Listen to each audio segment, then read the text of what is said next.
The question is, could you be guilty of drink driving if you were not driving a vehicle? Well, of course, if you weren't driving a vehicle, you wouldn't be drink driving. But if you weren't driving, you could still be guilty of the same offence, which is driving or attempting to drive a vehicle with excess alcohol under Section 5 of the Road Traffic Act 1988. Now, the first way you could be guilty is if you were attempting to drive. Attempting to drive or driving a vehicle are exactly the same. As far as the Road Traffic Act are concerned, the same penalties, the same disqualification. And you could think of all sorts of ways that you might be attempting to drive. So a couple of examples might be you get into a vehicle with the keys, start the ignition, you're about to move off and somebody takes the keys away from you.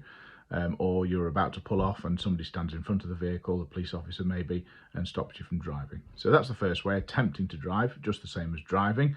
Another way you could be guilty is you could be guilty of assisting or encouraging somebody else to drive a vehicle with excess alcohol.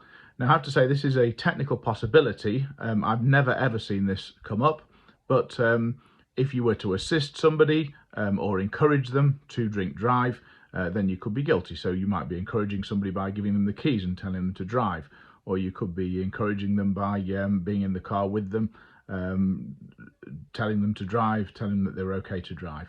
Once again, it would be very difficult to prove, and I've never seen it happen in practice. But if you were guilty of that, then it's exactly the same offence with the same penalties. Nowadays we call it assisting or encouraging. You might have heard of it being called aiding and abetting. That's the old way that we used to define the same thing. So you could be aiding, abetting a drink driver and you'll be guilty of an offence. There is another scenario which is still an offence under Section 5 of the Road Traffic Act with a lesser penalty, and that will be an offence of being in charge of a vehicle with excess alcohol. So if you're in charge of a vehicle, that might mean that you're in the vehicle with the keys, but not necessarily, then you'd be guilty of an offence. If you're guilty of that, then the maximum sentence for that is 3 months in prison.